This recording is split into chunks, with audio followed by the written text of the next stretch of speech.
Hi there, Leslie here. So I've been asked a few times about how you get a drawing enlarged enough to put on a wall to do a mural. Okay, so I'm going to show you one method for doing.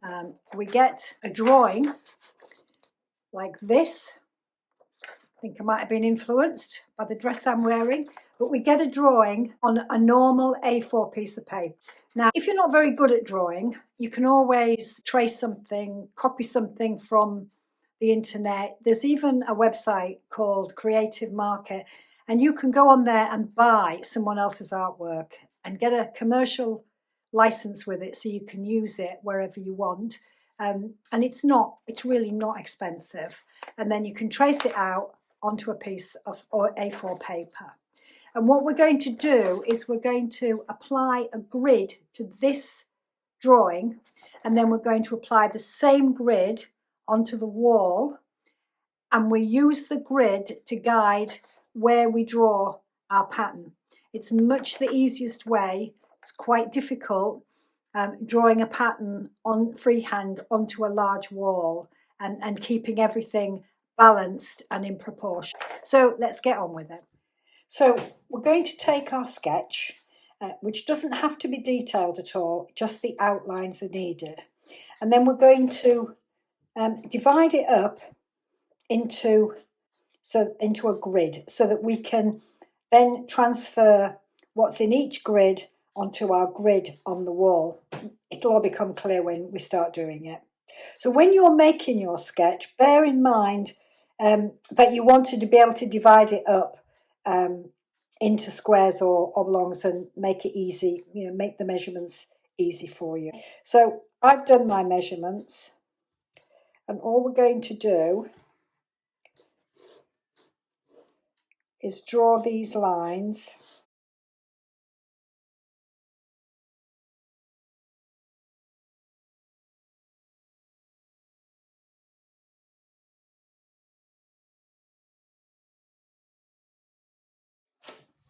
Okay, so now we've got a grid, and we're going to transfer that grid onto the wall.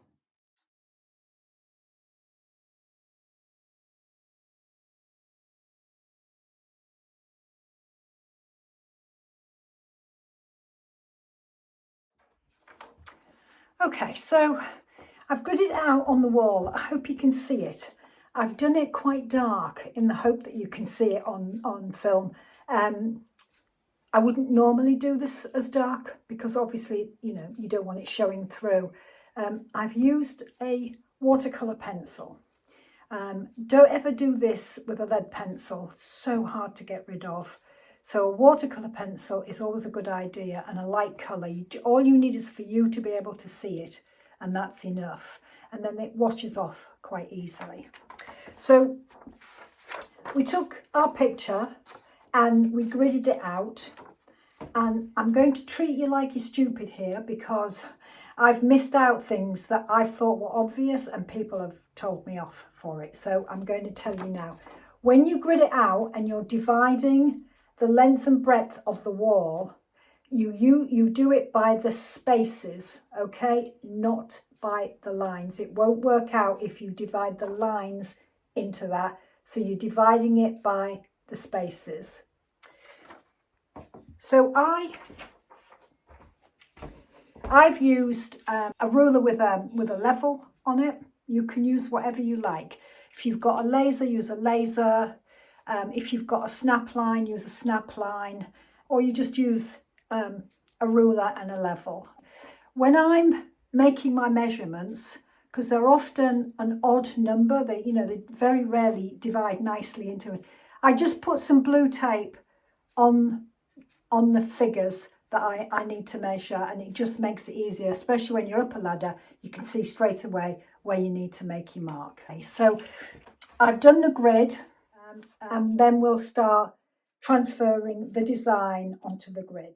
Right, so now we're going to transfer the design onto the wall in each grid. Okay, so what we're going to do is we're going to just look at one square, and we're going to look at the points where the design intersects in the lines, and we can put little dots about where they go. So, you know, look, that looks like halfway down. We'll put a little line, and then we draw what is in that square. Nothing else. We don't worry about anything else. We simply draw what's in that square. And then we move on to the next square and we do the same again. So we're not worrying about the overall picture. We're simply transferring one square at a time. So we're going to start with a simple square. We'll start with this square here, okay? So we can see that that's 3 across and 3 down. So we just count our squares till we find the right one. This line more or less intersects halfway. So we're just going to put a little line about halfway. And then it goes across and it's just under halfway. And then the leaf comes up from the bottom line and it just goes up to halfway. So we know that the leaf is going to go to the halfway point and it's going to come from about there. Then there's a second leaf, and that's a little over from halfway. So we look at halfway and we know that it's about there and we just mark it there. Okay, so we're going to do the leaf first because the line goes behind the leaf. All right, so we're just going to take our pencil and we're just going to draw that shape up to that line there. That's all we're doing, okay? And then this one, we're doing the same thing. We're going to think about how far up it comes. Okay, so let's do this line now, which is really just a fairly straight line. And then that leaf comes sort of halfway to about here. So we're just going to draw that leaf in, like so. Now, once you've done it, it's best to go in confidently and do it. Once you've done it, you can then alter it in any way that you want, but you've got it there now. So if you want that to bend over a bit more, you can just do that. And that's your first square done. And then you just move on to the next one. Okay, so that's the whole thing done. I filled in each square with the design. And now I'm going to stand back and take a look at it. When you work close to the wall, it can be quite difficult to see things properly. So you stand back, look at your design that you put on the piece of paper and look at the wall. And there may be some little areas you want to tweak, and that's absolutely fine to do that. Remember, this is your design. You can do whatever you want. If you feel like you want to miss a bit out or you want to add something, that's absolutely fine. This is your design to do what you want with. This technique is really about getting the scale and the proportions correct, which is really quite hard to do when you're not used to doing murals. So the next part is to paint it, and I'll see you back here when I get the paint. Right, so I've removed the grid from the wall, I've washed it off, and you'll find then that the design becomes more prominent. It'll make more sense to you, and if you need to go in and do any little details, or you want to just refine some of the lines, then you can do it then. So now all that's left is to paint it. I would normally I'd use a proper paintbrush for this, but I'm used to doing it, so I'm going to use a paintbrush like this just to outline things, because I think you'll find this easier if you've never painted before. If you're a painter, just have at it with a proper brush. Okay, so the bigger the brush, the more paint it holds. The more paint it holds, the longer you can go painting a line, and that's why we like a bigger brush. So let's get going on this and I'll show you what I'm doing.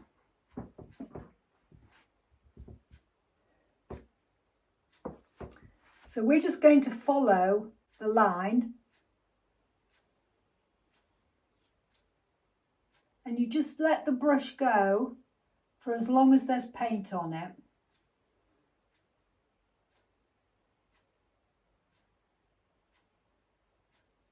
And that will give you a smoother line, and it helps to smooth out the lines that you've drawn,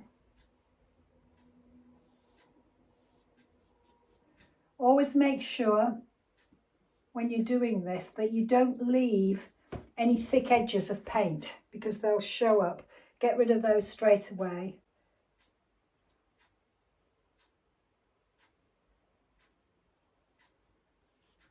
Just hold the brush nice and relaxed and just follow the line. Remember, if you go over the line by mistake, it isn't going to matter. There's no exam at the end of this. There's nobody, you know, telling you, oh, you've done that wrong. This is your design. No one will know if you've altered it as you've gone along.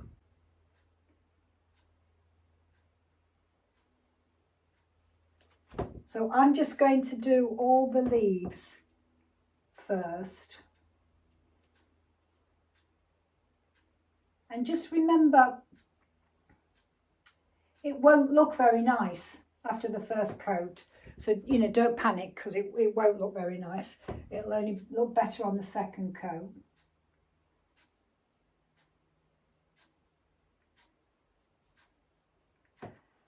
And when you're painting any type of painting, it's always a good idea to have a damp cloth near you, so that if you do make a terrible mistake, or you do what I sometimes do, where I'm looking at something with a brush in my hand and the brush goes on the wall in the wrong place.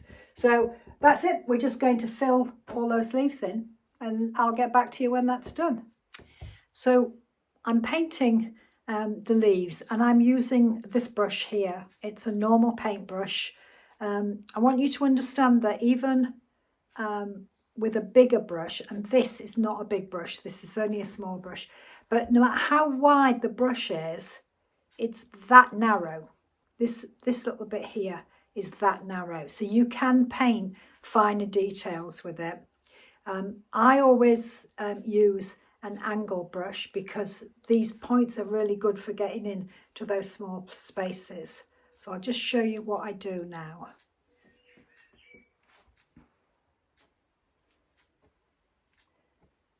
So I've dipped it in the paint, and I'm just wiping off the excess, because you don't need excess paint at the outer edges. And then I'm just using the point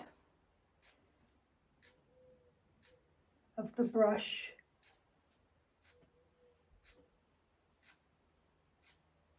and just following the lines down. Because it holds more paint, you can keep going for longer, which means you get a smoother line. So always try and use the bigger brush that you can.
Okay, so that's the mural finished. It's not hard. We put the design up, we drew the design on the wall, and then we just filled in the shapes with paint. It's like being a kid with a big colouring book. You just keep within the lines and it'll work. use the biggest brush you can, because a big brush holds more paint, and when you've got more paint on your brush you can go further, and that's how you get those nice smooth lines. That just is practice, you know, you'll get better at that as you do it. If you're not sure about colour, there is a way to use a colour deck or a sample book to choose colours that will definitely go with each other.